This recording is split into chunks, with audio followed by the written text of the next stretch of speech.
And good evening, ladies and gentlemen. Welcome to Golden Pin Lanes as a bittersweet but hopefully a fantastic send-off on behalf of the PWBA Tour.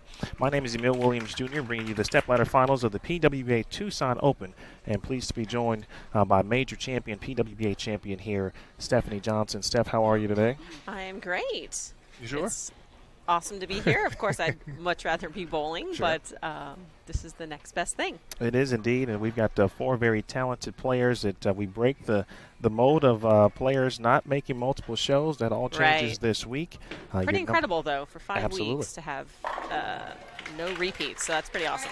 Number 1 seed is Shannon O'Keefe. Your number 2 seed is Maria Jose Rodriguez, and our opening match features number 3 seed Danielle McEwen and the number 4 seed Liz Colkin. Liz did just enough to stay ahead of Jordan Richard late in the round of 12, but in our opening match, who do you see here? Gosh, I don't know. I had the opportunity to bowl with Liz during the qualifying this last round of 3, and she had a pretty good look. So I do like her chances out here. Her competitors we one to reckon with, so Sure. we're going to have a great match nonetheless. And D-Mac, of course, making her second appearance in the Stepladder final. For Liz Colkin, this is her first appearance on the Stepladder this season. It is. However, she is no rookie to making a TV show, obviously. I did have the opportunity to speak with her.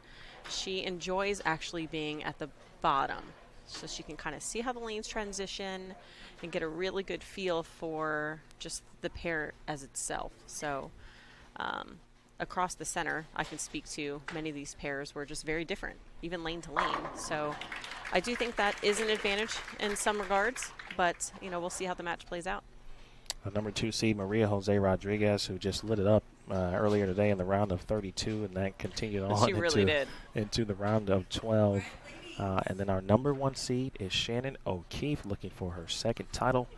She won the PWBA Twin Cities Open earlier in the season, and of course your reigning PWBA Player of the Year. Just briefly looking ahead to those two players, Shannon and Maria, what stands out about each of those individuals for you? So I feel like Shannon's going to be a lot straighter than Maria. She likes to, keep her angles in front of her, which is mostly what this pattern dictated. And, I think Maria's going to be a little left of her. So we're going to find out pretty soon. All right, I want to thank Craig Elliott, producer director today. Craig has been with us here in Tucson. I appreciate all of his assistance. Brent Houghton back in the Bowl TV studios. Curtis Von Kruger down on the sidelines, giving you the sights and sounds. Liz Colkin will start the match, determined by Danielle McEwen, who was the higher seed. And it is always interesting to see how that plays out.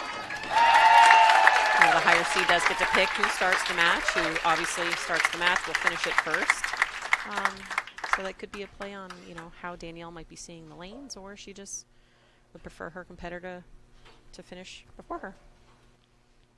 Here is Danielle McEwen from Stony Point, New York, and you saw both players this pattern yielded opportunities on certainly the right side of the lane or outside portion of the lane.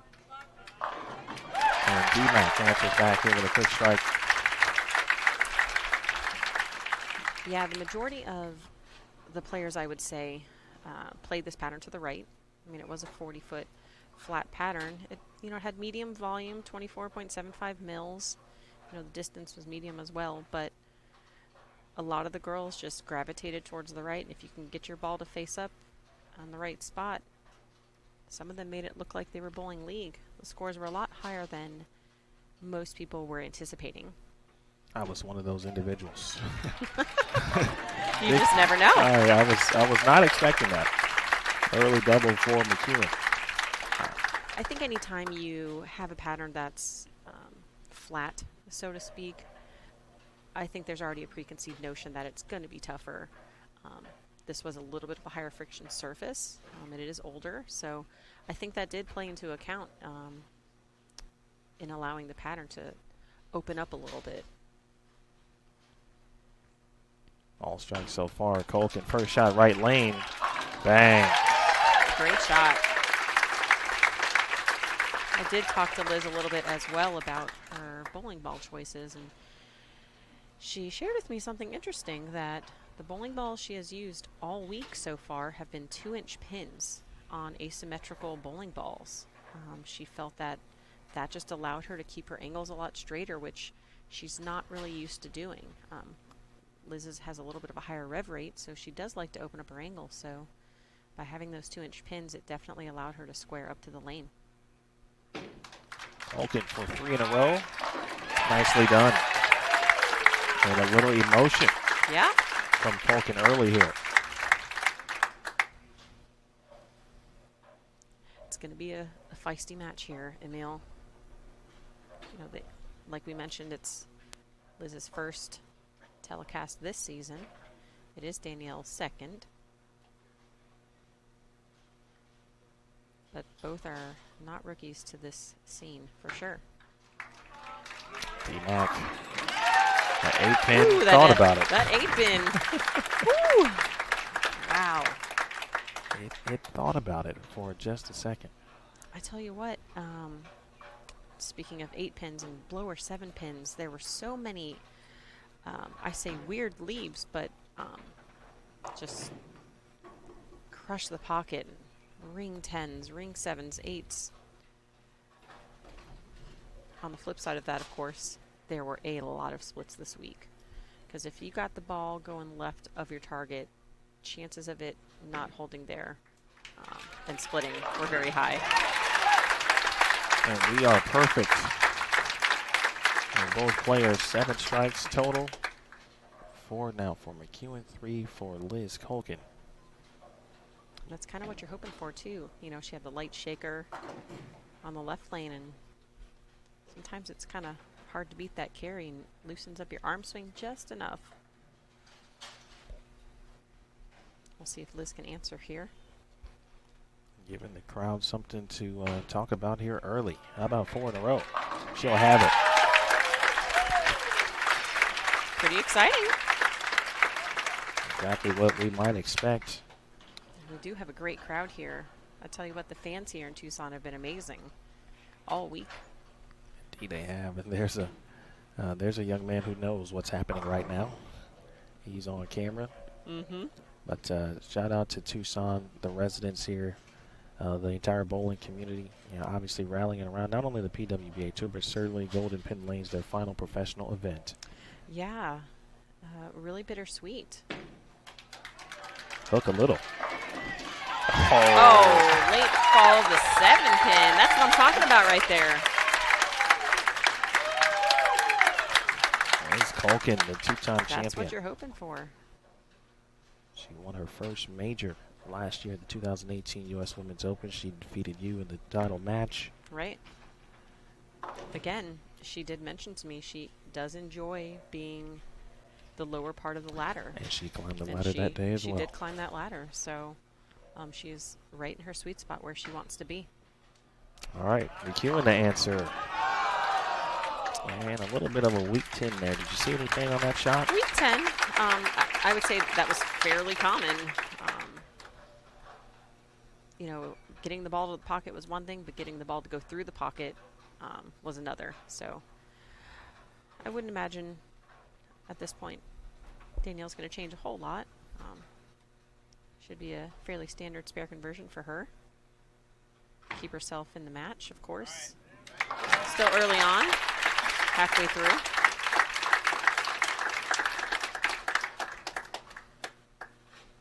Appreciate everyone tuning in. Please share on all of your social media channels. Let us know, or let the good folks know where you're watching the best in the world compete here for the PWBA Tucson Open title here on Bowl TV. McEwen from Stony Point, 4-time champion. One of just a few players, a handful who have won a title each year since the relaunch. Right. Looking to get back on it, and she trips the 4. Trips the 4 pin. She went light on that lane the frame before, so she might have made a minor adjustment, but nonetheless, she got a great break. There's you that see pendant. The pendant by Caldwell Jewelers, donated. The winner will receive that and the excellent trophy. It's absolutely beautiful. That trophy was handmade. It's incredible. I mean, and it's heavy. It's big and heavy. For the front 6. Bang. Wow. Well, Falcon. to say that she's dialed in is probably an understatement. She's certainly feeling it, feeling good. Can imagine her heart rate's probably going a little faster than normal, but. You mentioned the 2-inch pin. Is that something that maybe did she try that for the first time this year? Is that something normal that her and maybe her ball reps talk about often? She did not mention if it was specifically, for this event. All she highlighted was that she typically doesn't drill balls like that because she doesn't normally play the lanes a lot straighter. So I guess kind of seeing how practice session went and how the lanes were probably going to transition, I would say that was a very good play for her to drill those balls. All right, McEwen looking to continue to hang around, apply a little more pressure here. That looks good. Oh, my goodness. My gosh. Hashtag team no 8-pin. You guys know how I feel about it. Gosh, that's just a shot in the gut right there. You know, we were just talking about that. Wow. I mean, that's just incredible. There's absolutely nothing you can do about that. In your opinion, what's the truest tap? I would have to say an 8-pin for a righty, a 9-pin for a lefty. I don't know all the physics behind it. However, I mean, I got to believe the wrap 10s and the wrap 7s are entry angle driven, you know, but those 8-pins, when you watch them in slow motion, even worse. It's just scoots right past it. It's really incredible. Not when you leave them, though. I despise it. And I don't make any bones about it. Especially in a match like this, it's probably not how you're wanting to fill your frame. All right, A-frame. There you go. Buries it. Didn't stand a chance that shot. But again, you know, all you can control is what you're doing. You're making great shots, making your spares. You know, you're hoping sitting there that you're going to get some help from your competitor, but at this point it doesn't look like Liz is going to let up very soon. She looks very comfortable. A-frame. Yes, sir. Woo! Oh, yep. Man. Now would be a good time to tell you that there is a $10,000 bonus available courtesy of Go Bowling. Oh, my gosh. For a 300 game during this Bowl TV Stepladder Finals. Does she know that? I don't know. I mean, I don't know. But I tell you what, she's kind of got her emotions in check. Yeah. You know, she's not getting overly excited, which she does have a tendency to do sometimes, but she looks cool, calm, and collected. For front 9, Liz, what do you say? 9. Bang! Woo! I mean, that gave me some chills, Emil. All the history here at this center. If I recall correctly, there's been 3 300s so far. for this tournament with Kelly Kulik just shooting 1 in this round of 12, I believe. Yep, Sydney Brummett. Sydney, and then Valerie. Valerie Bercier yesterday. This one far from over, though. That will help. Little love tap. That's what you need right there. You are right. It's not over.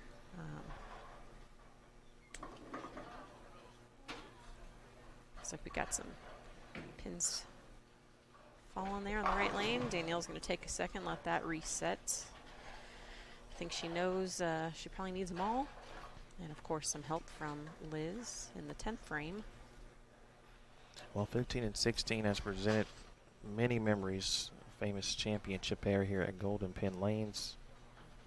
If you saw our Nick Hoagland video this week talking about Lynn Nicholson's Rockpile that has helped tighten the kickbacks on that pair. In 1979, the rocks are still there.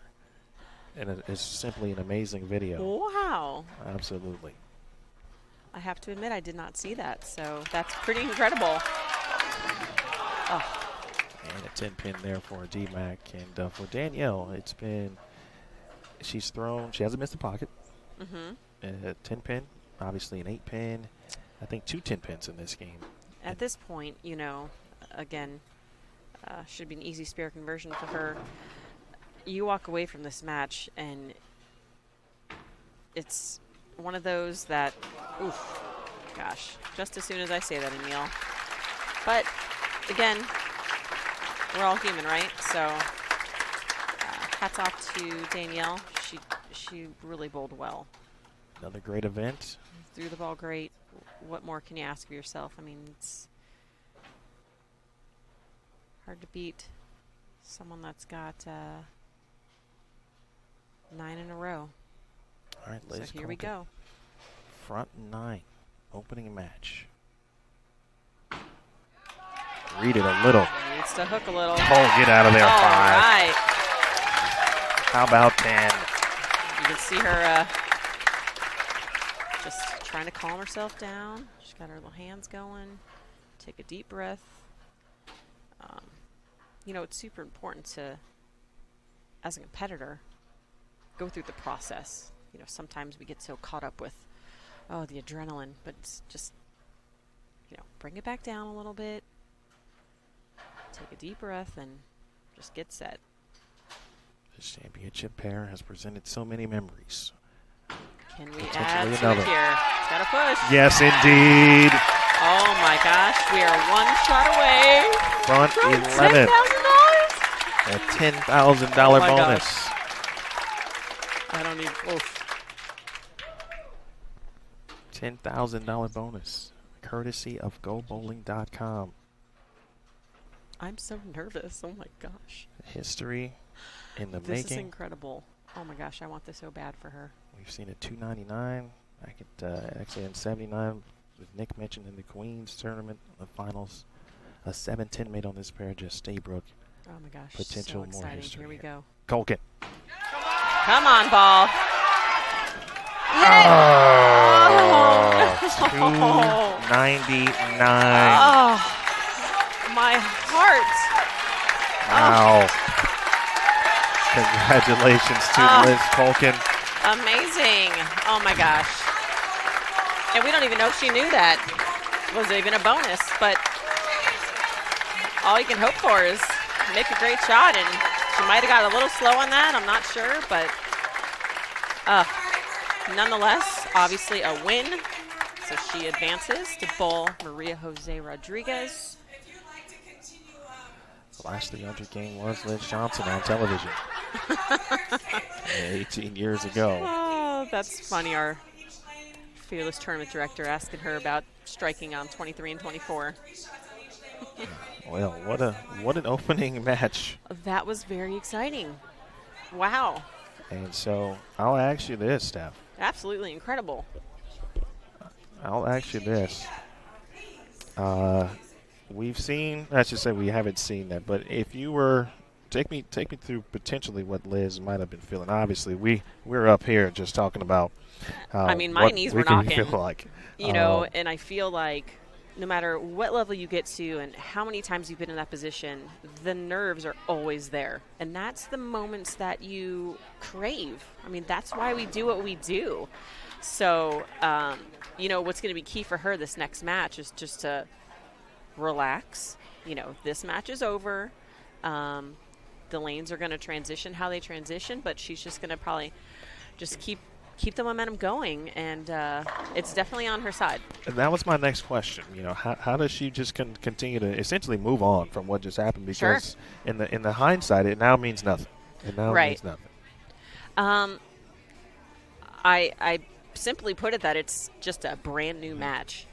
She's just going to have to reset. Obviously, Maria's the higher seed, so she's going to get to pick who starts the match, which, again, could be a play on offense, defense. You never really know. So she's just going to have to keep herself calm, cool, and collected, because I have a feeling that Maria Jose is going to be left of her.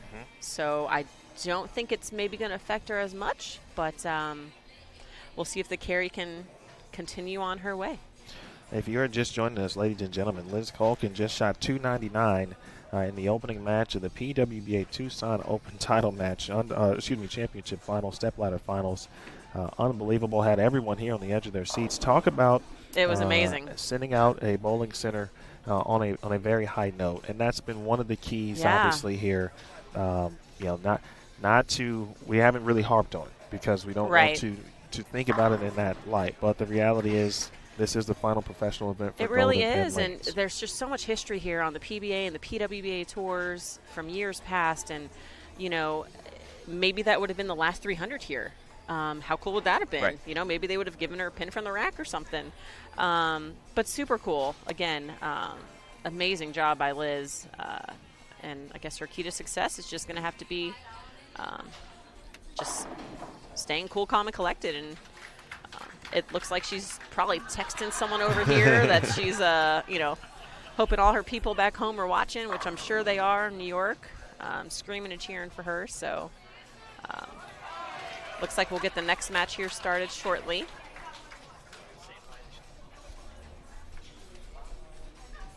All right, so we get a chance to take a look at where Maria is practicing, where she's playing at on the lanes. Right. She'll have, I think, a couple more shots. Shannon O'Keefe has now exited the TV pair.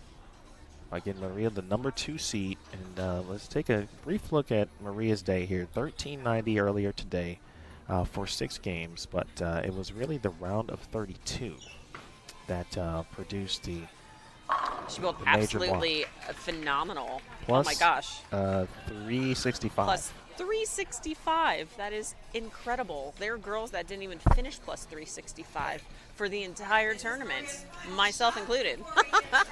But no, I actually crossed next to her, and I was just amazed at her ball reaction, her execution. She was literally dialed in. I mean, you don't shoot plus 365 on accident. You have to have some breaks go your way, but the breaks come your way because you're lined up, your ball's getting through the pins the right way. So this is going to be an interesting match because, Maria's going to be a little more left to right. I think Liz is just going to be where she is. And I think it's just going to be a matter of who's going to carry the most.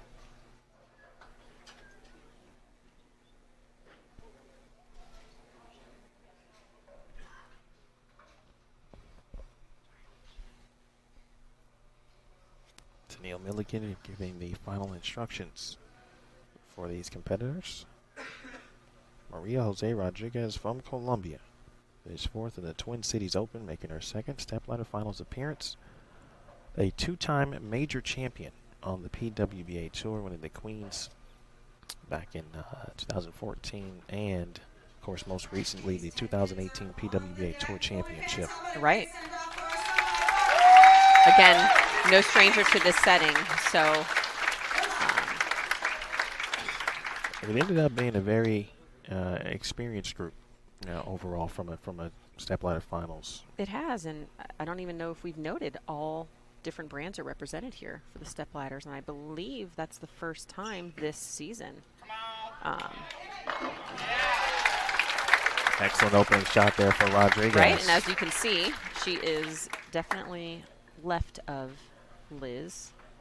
And I use that term so lightly. You know, when we talk about being left, you know, you think of playing 20, Sure. 25, you know. Not this week. This week, left was, you know, 7, 8, 9, 10, you know, and then you started like, whoa, let's back it up, guys. Well, I told Craig Elliott, who was with us this week, I said, if the Gunners playing like this for the Stepladder Finals, I'm going to be really excited. Yeah. And it has proven to remain true.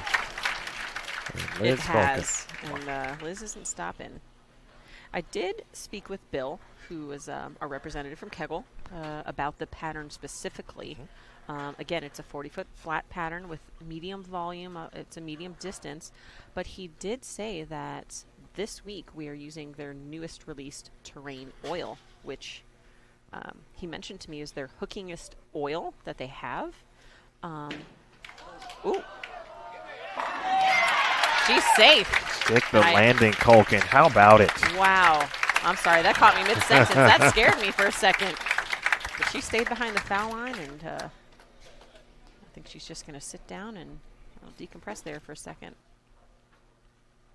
I want to thank, while we have a moment, all of our tour sponsors, BowlerX.com, GoBowling.com, Nationwide, Pepsi, and Cubica AMF, as well as all of our gold partners, 900 Global, Brunswick, Columbia 300, DV8, Hammer, and a double for Rodriguez, Motive, representative, of course, Maria Jose Rodriguez, Roto Grip, and Storm. Well, we're starting our match off like we did, first match. Both bowlers with a double. Looks like Liz had some footing issues, but hopefully that won't be the case with Maria on this pair. Might have just been a little hiccup. The approaches are very slick here. It's actually the first week that I've had to change my heel. So interesting. That was interesting. Yeah. And Rodriguez has done so much of that today. Absolutely. She has made solid pinpoint. She missed one event representing Columbia in international competition this year, and that was the Lincoln event. It was actually coming off the Stepladder Finals appearance at the Twin Cities. She finished 21st at the Queens and missed the cut at the opening event in Cleveland, so it looks like Maria's starting to really hit her stride. Right. Liz Culkin. I mean, that is what you call 10 back, Emil. Gosh. I mean, that is... I think we'll just work on our superlatives for this broadcast. I mean, I know a strike is a strike, but wow, when they're like that and just 10 go back, awesome. You saw Liz checking her slide, checking the approach at the foul line on the left lane. Good camera work there from Curtis Von Kruger. Yep. I have to think it might have just been just a little misstep there. A little stumble on her own feet or something. That looks like a confident shot. And the result is 2. Wow. Does look like she might have moved a little bit, but not a whole lot. Again, the only person so far that's been out there that, has been Danielle. So we're going striker again. If you are just joining us, you're watching the 2019 PWBA Tucson Open. My name is Emil Williams Jr., joined by 3-time PWBA champion Stephanie Johnson. Liz Culkin opened up the scoring 299. She defeated Danielle McEwen, who shot 226. And now facing the number 2 seed, Maria Jose Rodriguez, who just left the 10 pin, as you can see there. Good shot off her hand. I mean, looking at her body language, you could tell she might have leaked it a little right, which, of course, resulted in a 10 pin.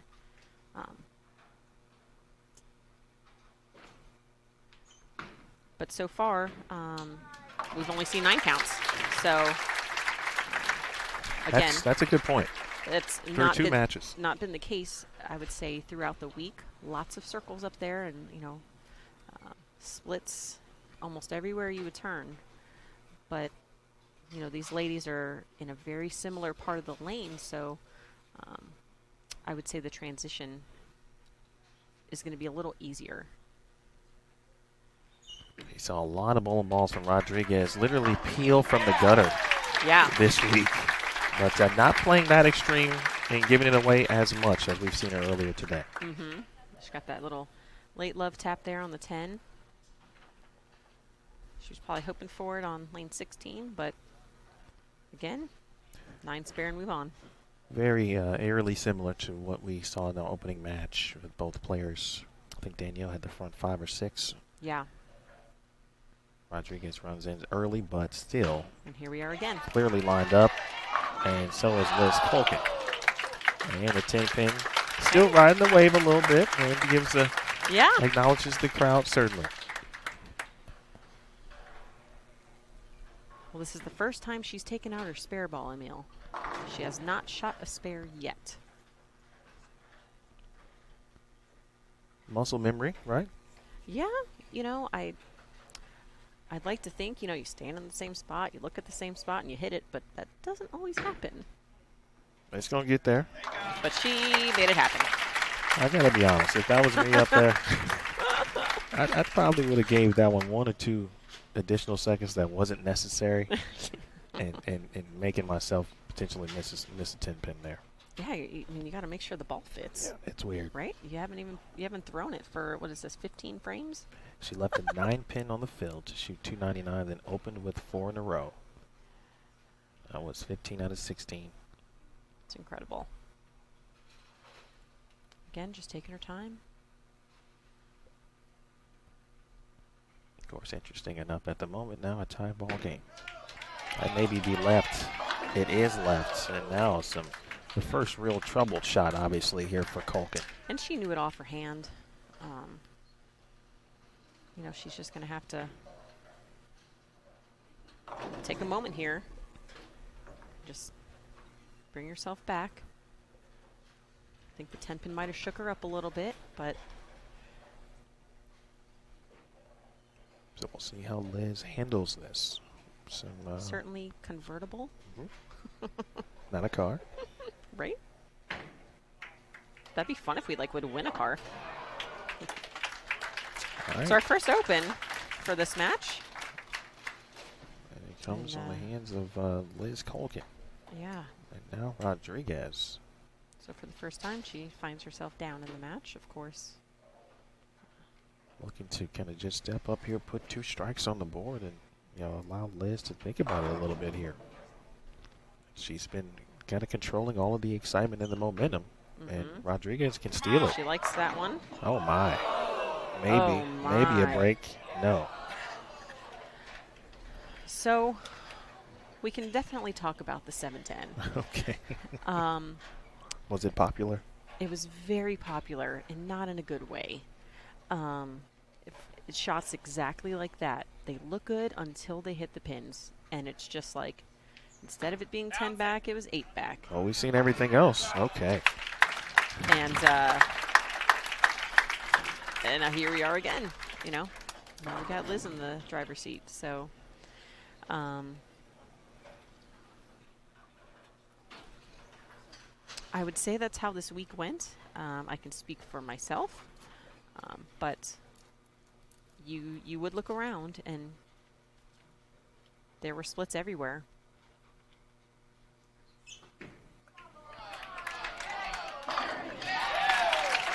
Nice bounce back. They nice like that one. Nice shot there from Rodriguez. So trailing by 9, but it's Colkin now. After a 10-pin last time up on the right lane, went to the left lane, left a 310 on a shot that certainly wasn't one of the best she's thrown today. Yeah, you could definitely see in her body language she didn't like it off her hand. It was just left. At that point, you're kind of hoping maybe just for a 3-pin. But she's back in the driver's seat here.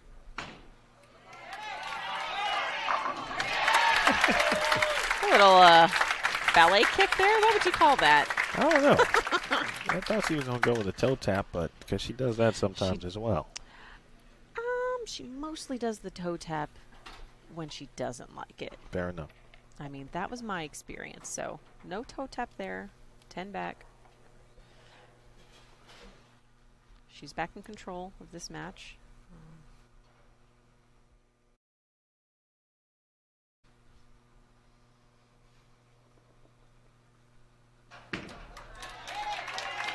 She's got to push. Is she starting to see something different on the left lane? I think so, because according to her body language and kind of the words she's been mouthing like, wow, she wasn't expecting that. I would like to say she's thankful for just a 4-pin. Sure. Because it definitely could have been a lot worse. So she might be moving a little bit or even a ball change.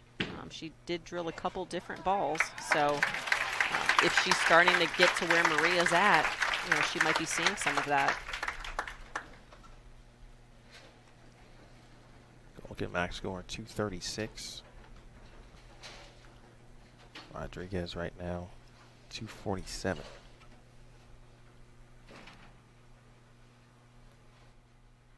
So a strike here, of course, puts her ahead of Liz. That's got to peel. That's got to hook a little bit. Wow. And there you go. Take that, 7-10. I like the emotion we just saw there from Rodriguez. And she hasn't been feeling well the last couple of weeks. Indeed. She did tell me that she felt like she had flu symptoms. I mean, she's not sure if she actually had the flu, but she feels like she's on the upswing now, which is certainly showing in her bowling, whether she's actually feeling better or not. Her bowling is not suffering. Ooh, what that a shot was pretty awesome. That was one when you need it. You throw all 10 back, and Liz Colkin, I believe, has requested a re-rack. And she will take it here on the right lane. Steph, why do you think the re-rack here? Maybe to buy some time. I mean, it doesn't appear that the rack is, well, it is a little off now that I'm looking around the monitor here.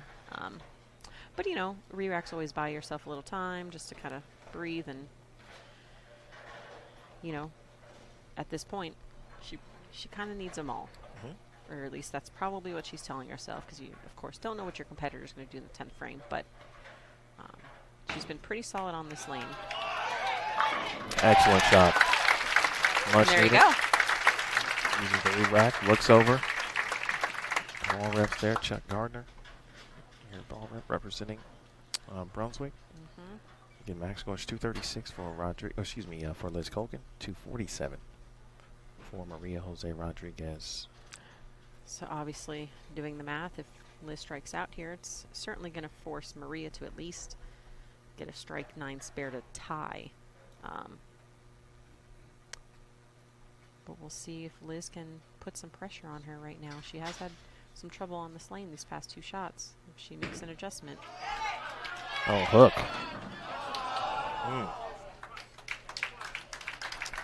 And a 2-8 there. Clearly this lane started to go here for Liz a little bit. Yeah, and it's hard to, if she might have just missed it at the bottom a little bit or got it a little right, maybe a combination of both.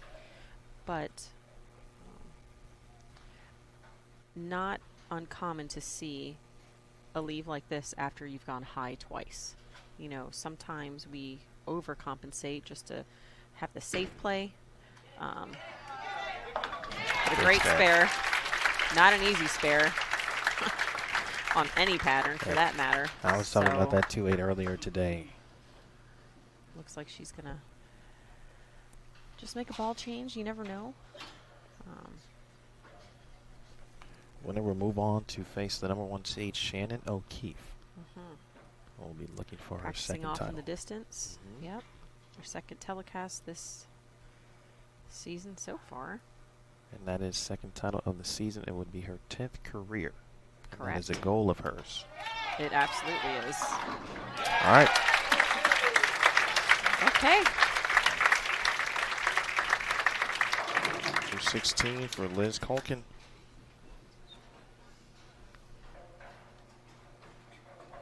Definitely a mark here.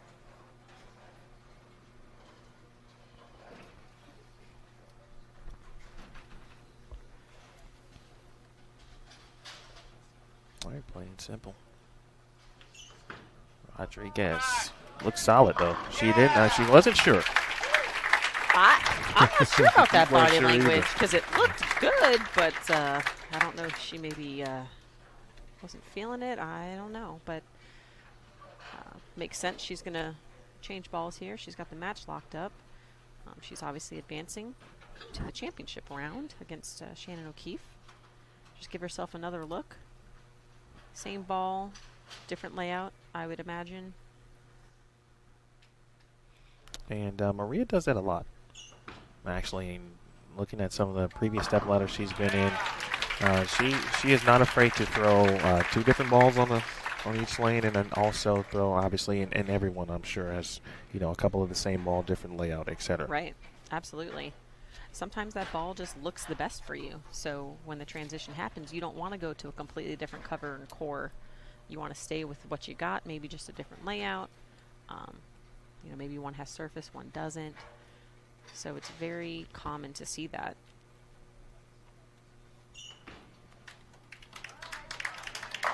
All right. I would say that one looks all right. That one looked pretty good. Another great match, 247 to 216. Congratulations to Liz Culkin. I mean, Liz bowled amazing. Excellent job to get to the Nothing round to of hang 12. her head off, that's for sure. 299, and what a ball game, an excellent opportunity for Maria Jose Rodriguez. We talked about the Rockpile that is on 15 and 16. The only way to do it justice for you folks is to show it to you. So let's briefly take a look at Lenny's Rockpile. This video created and made by USBC Lane Development Lead Nick Hoagland, and we'll be back with the Stepladder Finals, the title match here next. Hi, this is Nick Hoagland, and I'm coming to you live today from Golden Pin Lanes in Tucson, Arizona, home of many, many men's professional tour events over the years, starting in the 1970s. Golden Pin, for its final professional event, will add the PWBA Tour coming in June. And we'll take you inside and show you a little bit more around this fantastic and nostalgic bowling center. So as I take you inside Golden Pin Lanes today, we're going to be focusing our attention on the historic TV pair, which is lanes 15 and 16. Again, it's hosted tournaments since the 1970s. Its last PBA tournament was in 2004. So as we walk down the lanes here at Golden Pin Lanes in Tucson, we're going to make our way down to lanes 15 and 16, which is the historic championship pair. Over the years, there's been quite a few memorable moments.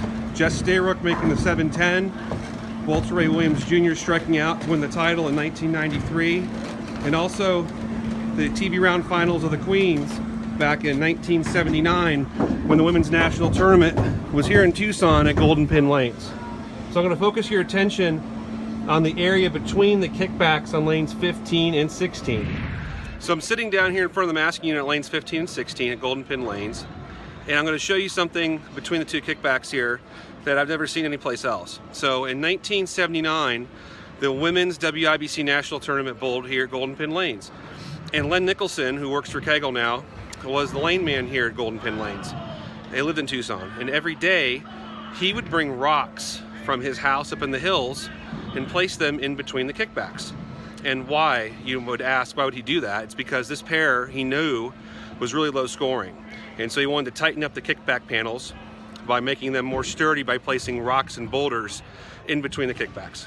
And so I'm going to show you here in a second, there's literally rocks and stones between these two lanes that have been here for over 40 years. And you can see there are rocks all the way back in between the kickbacks. Have been here for over 40 years and have been a part of many PBA shows, and now will be a part of the PWBA Tour as Golden Pin Lanes closes.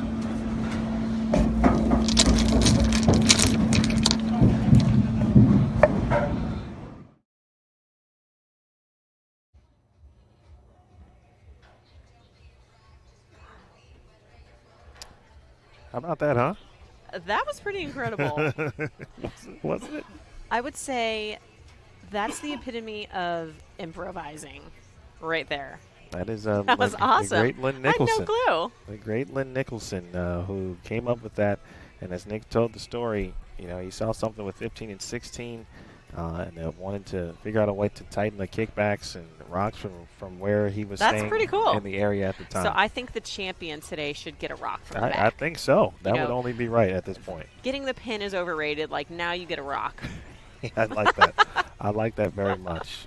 Live from Golden Pin Lanes in Tucson, Arizona, Emil Williams Jr. with Stephanie Johnson. We have reached the title match here at the Tucson Open, the 6th event on the PWBA Tour. Shannon O'Keefe, the #1 seed. Steph, Shannon obviously very experienced, the reigning PWBA Player of the Year. As we watch her final practice shot here, what do you think? What are we looking at from a lane play perspective? Again, I think Shannon is going to be just a smidge right of Maria. That's pretty much where she's played all week. She's thrown literally 2 bowling balls, again, 2 different layouts. So I don't think it's going to be any different for this title match. There's the pendant. Will go to the winner, as well as the amazing trophy. Handmade and crafted by Nick Farrell.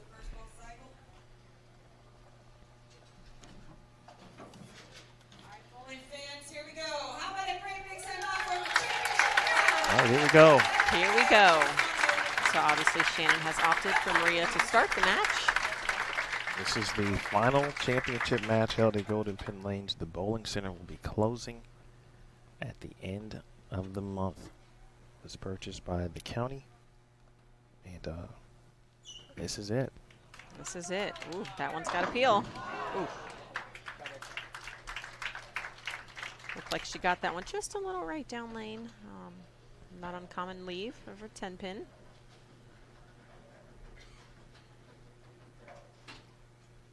Nice early shot there. How important is it to throw a good shot, especially if you're starting a match? It's everything. I think it sets the tone for the entire match. And obviously Maria already has a game underneath her belt. So in that regard, I say she has a slight advantage. But Shannon O'Keefe, of course, is no stranger to a telecast, live TV, anything like that. So I have no doubt she is going to respond.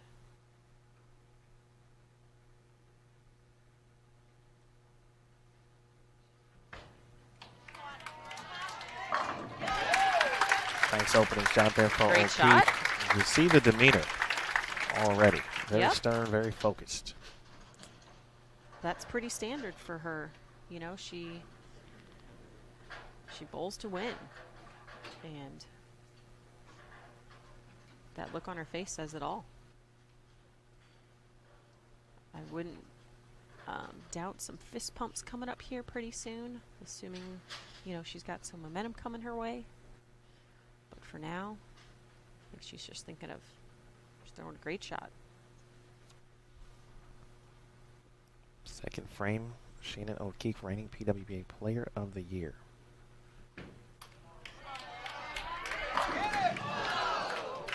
That was a mean wrap 10.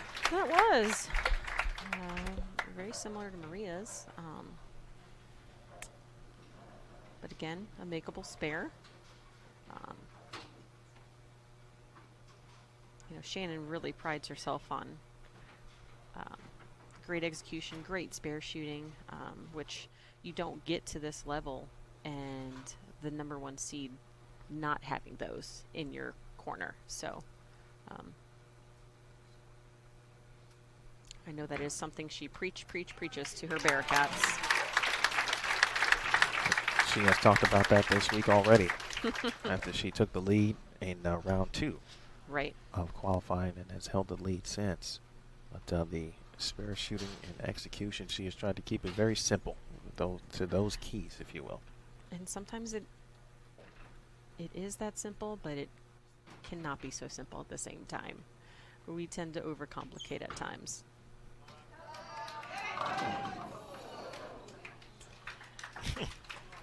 Well, the look on her face says, wow, wasn't expecting that. Now, I'm not sure if she started with the ball she tried in the 10th frame or if she went back to the original one. Nevertheless, I don't think she was expecting to leave the 2-4, but good cover.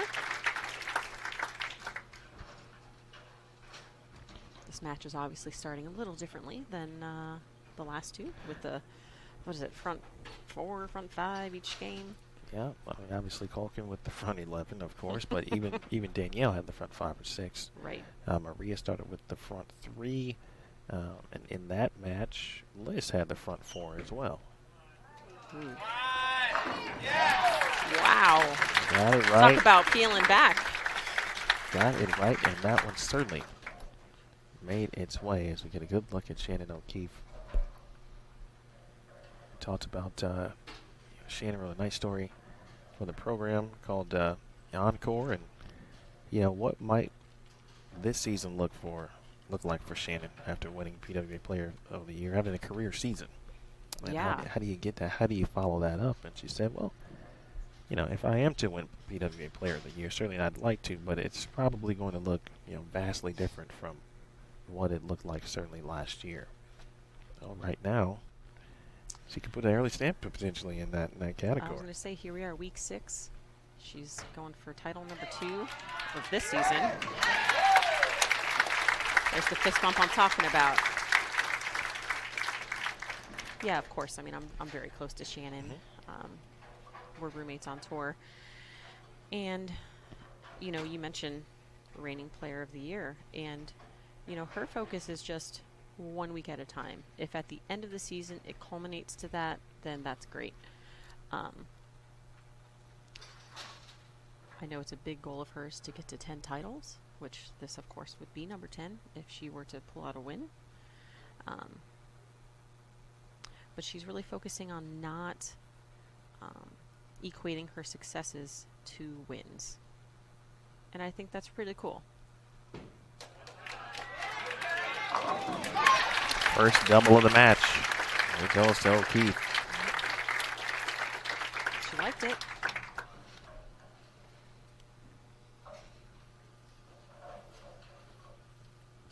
Don't forget, ladies and gentlemen, as you watch on Bowl TV, these will be archived, and you can watch every round from the pairs that we did have. We had 5 channels, which has become standard on the PWBA standard event, up to 5 channels of live coverage, all archived for you here on Bowl TV. Rodriguez and the same lane. Wow. And another 7-10. Another 7-10. She went light, of course, the frame before.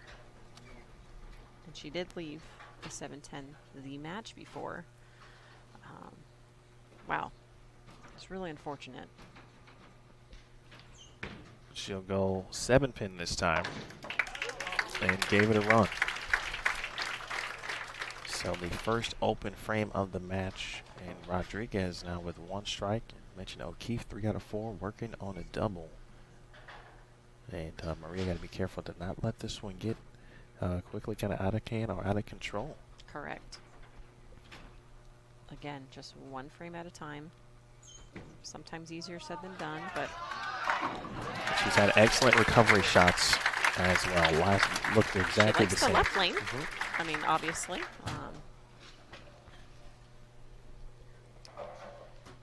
Not happy with that unfortunate break, but of course, Shannon's in the driver's seat right now, but we're not even halfway through.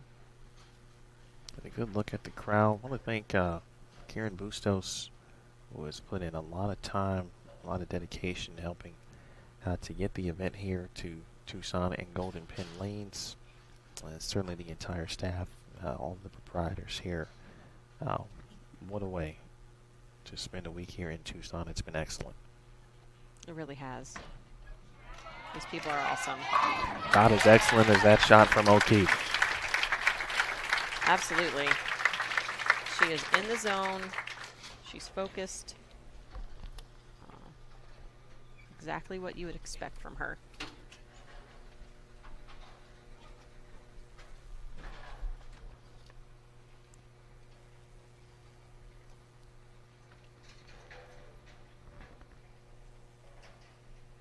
Nice deep breath.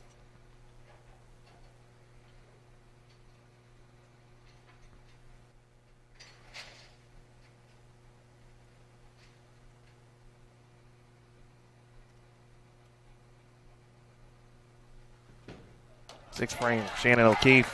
Bang.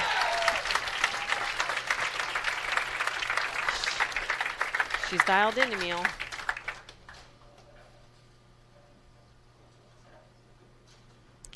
Maria's going to have to figure this right lane out to put any sort of pressure on Shannon at this point in the match.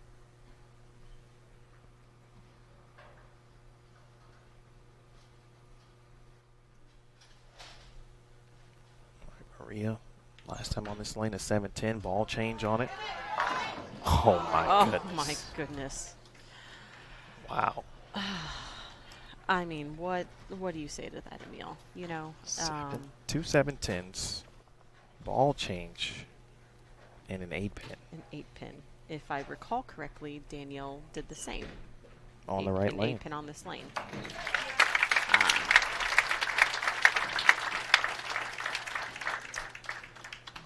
There's no doubt she is frustrated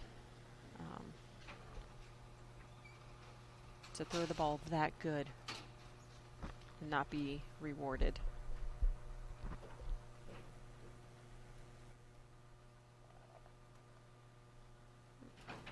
Take a second here. Looks like she's fiddling with her thumb a little bit. Can't tell, Emil, did she make a ball change on the left lane? Because I know it's the same ball. It's hard to see from here. It didn't look like it because I think we both said she has a command on the left lane and she's been solid. She has been. 3 out of 4 on the left lane this match. She has thrown it good on the right lane. She's just had some major, major unfortunate breaks. And, I mean, you could tell she just feels probably defeated, you know? When you throw it good and you don't get rewarded for it, it's very, very frustrating. And not just in a title match, in any match. Yeah. The course of the 30 games that it took you to get here, you know? They just feel so much deeper when the title is on the line. That's a deep cut. There's no doubt about it. But O'Keefe looking to just continue on what she's doing. Another good looking shot there. And no love on the 10. And again, we talked about it earlier. I saw a lot of the light shakers too. You get your ball to the pocket, but just getting it through the pocket and the pin's the right way sometimes was the challenge. 7th frame, if you are just joining us, championship match. The #1 seed Shannon O'Keefe in control over #2 seed Maria Jose Rodriguez. Woo! Cutting that one a little close. A little smirk there. I think she knows she got lucky, but she's going to take a second here, reset, visualize her line.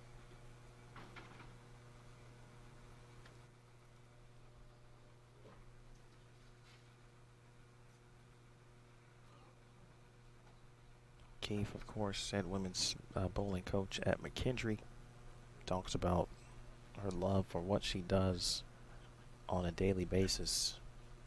Many of her players now joining her on the PWBA tour.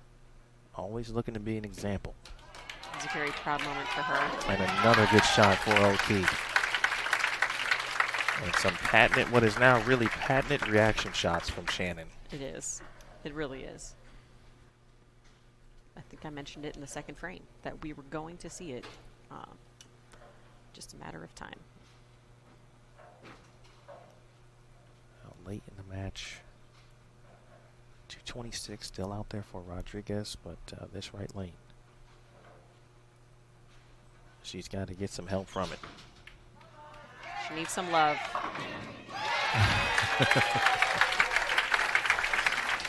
On a shot she probably wasn't expecting to strike on. I think she didn't really like that one. I mean, she didn't like it, but, you know, what more can you say to that, Emil, than that's bowling, right? And we keep doing it. We keep coming back. As frustrating as it can be at times, we often have a love-hate relationship with it. I can't explain it any other way. And I would have to imagine that's what Marie is feeling right now about lane 16. It's a big shot here in the 9th for Maria.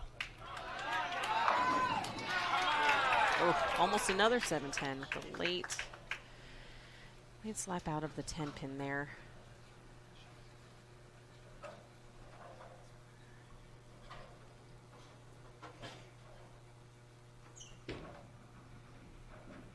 All right, spare made for Maria. So her max, of course, is 205.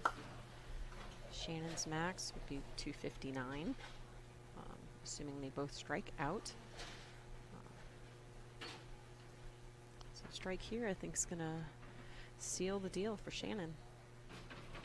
O'Keefe. And I would imagine a loud scream. Looking for a 10th career title at age 40. Turned 40 this year. 15-time. And not letting up. Team USA member consecutively. How about it, Shannon Mack? Oh my goodness. And there it is. There it is, our champion. And there it is. Shannon O'Keefe. She knows it. The emotions. She's done the math. She knows. Wow. To lead the tournament for so long and to cap it off as the champion, that's what you hope for. Obviously, last week not the easiest thing to do. Was not the case with Missy, unfortunately. But here we are. If she can keep her tears in check here and just keep the ball in the lane.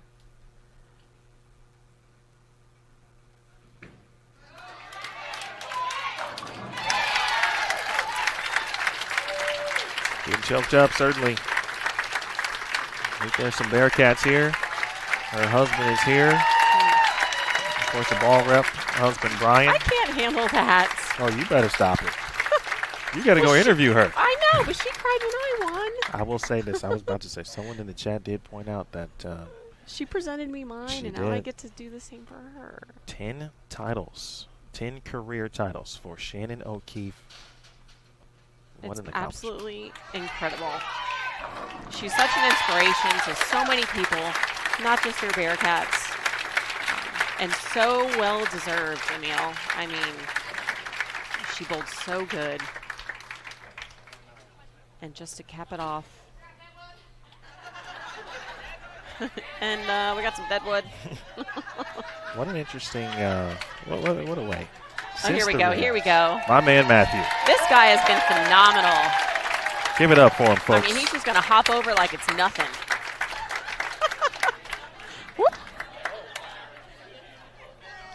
All right, buddy. For the final time, maybe, Deadwood here at Golden Pin Lanes. Oh, that's got him a little airtime. So cute. He did. Everybody deserves their, what, was it 15 seconds of fame? Final shot. 259 for Shannon O'Keefe. Don is proud, certainly in the chat. And with that, Emil, I'm going to leave you and get ready to present her with the trophy. That sounds good to me. We'll have you back. Come on back briefly after you get done, by the way. I most certainly will. Okay. So Steph J will get ready for the trophy presentation.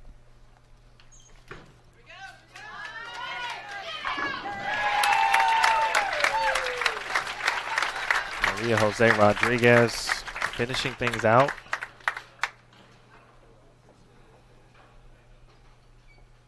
For 3 consecutive years, Liz Johnson had won the PWBA Player of the Year 15, 16, and 17. But Shannon O'Keefe won last year and has proven continuing that dominance so far. Her second title, she is the first to 2 this year. Congratulations to Maria Jose Rodriguez. She will finish second. That is a second and a fourth this year.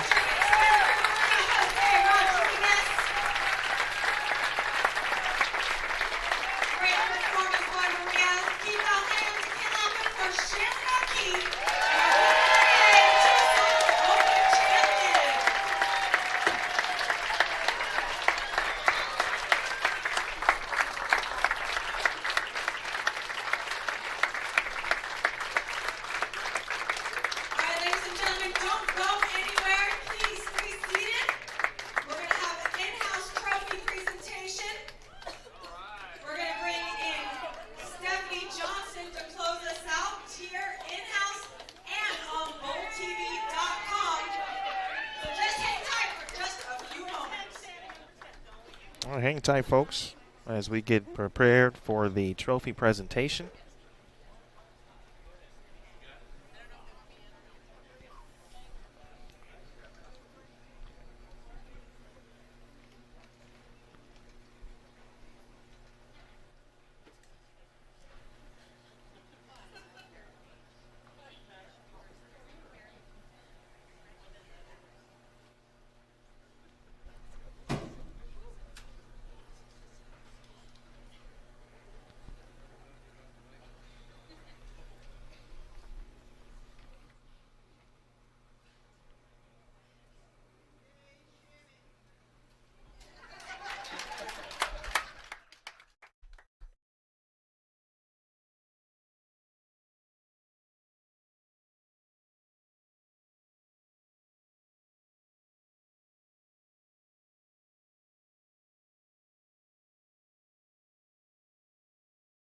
Congratulations, Shannon. Here to present your trophy and your pendant is General Manager of Golden Pin Lanes, Karen Bustos.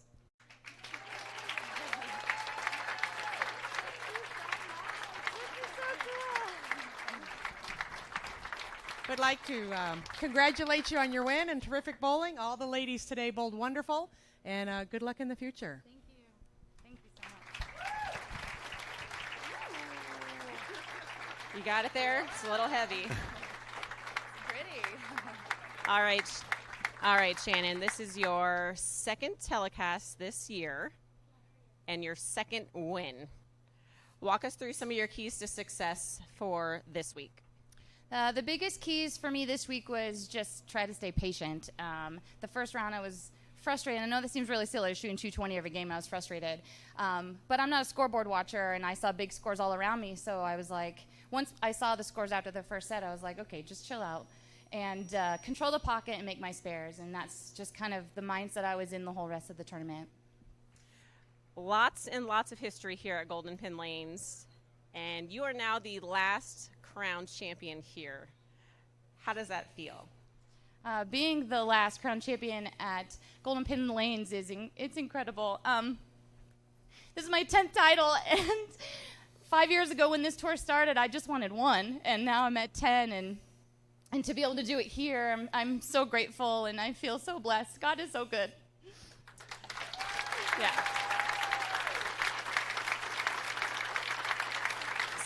So you mentioned this is your 10th title. Before the tour started, we did talk about goals, and you specifically told me you wanted to get to 10 titles this year. Where does this one rank for you? My goal at the beginning of the season was to get to 10 titles, and to have won 2 to get to 10 halfway through the season feels incredible. I'm a little speechless. 10's a lot, and I'm grateful.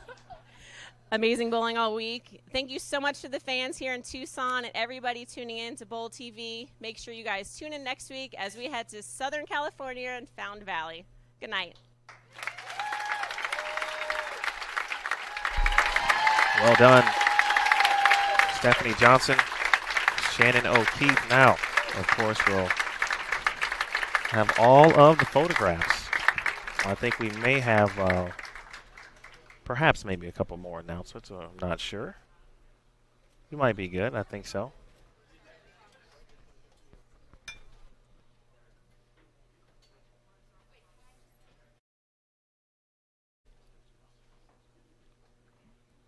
I didn't get a chance to say thank you to you guys. You guys were awesome this week. Hopefully, we'll see you guys in the future very soon. But thank you so much, Karen and Golden Pin Lanes and your staff. You guys were awesome this week, and I'm so grateful. And I also want to say thank you to my ball reps, my husband for putting up with me because I'm crazy.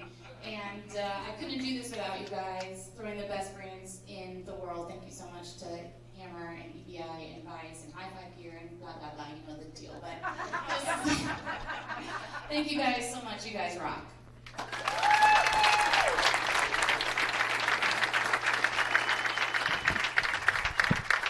All right, now it's officially photography time. All right, so as you see that ongoing, we will try to have Steph just back up for a couple of brief thoughts And then we will be joined by Shannon O'Keefe for a few seconds as well. And then a very nice media parade here. I want to thank all of the local media, a couple of TV affiliates coming out this week. Actually, 2 are here right now covering the championship. I want to thank the Desert Bowling newspaper, Arizona Daily Star, Tucson Daily. Incredible local coverage here. Well, Steph, first of all, well done. Thank you. You're welcome. You're welcome. You heard it there, of course, and we knew this was certainly an emotional one. Absolutely. For both ends of it, 10 titles for Shannon. Last title, last professional event here at Golden Pin Lanes. Can you sum up this weekend that you participated in, certainly as a player, and then obviously get an opportunity to see it from this angle as well? Yeah. So I would say bittersweet's probably the best word. Knowing all the history that's been here with the PBA and the PWBA, not having been part of that in years past, Sure. but now having been part of it this year around, it's pretty awesome. You know, to have a bowling center that supports the sport as much as Golden Pin Lanes has in the past, and of course has continued to do so, having us be their last event here is pretty special. So we're going to miss them, but hopefully we'll be back in Tucson, maybe at another center next year. These people have been fantastic, so it's been awesome. Ultimately, if you think back to the championship match, what do you think ultimately were the keys, or what did it boil down to? And to me, Maria's reaction Right. overall was solid, but that right lane was the difference. Yeah, that right lane just was not very nice to her. I feel like her execution was good. And, she had some bad breaks, which unfortunately is the name of the game. And sometimes they go your way, sometimes they don't. And I have no doubt that Maria will be back in the winner's circle at some point. So I really think that's just what it came down to. All right, Steph, heck of a job. Congrats on a good week, and Thank you. We'll see you next week in Fountain Valley. I will be there. All right, that is Stephanie Johnson, ladies and gentlemen. Heck of a job. We will be joined by Shannon O'Keefe, who almost just dropped this trophy. But nice save by Mrs. O'Keefe. All right, back in a moment. We'll have Shannon for you for a few thoughts here on Bowl TV. Bye-bye.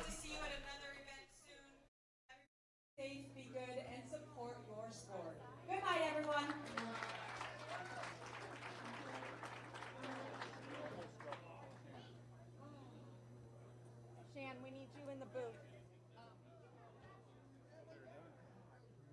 Are they done? Do you need her? Yes, Shan, we need you.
How about that?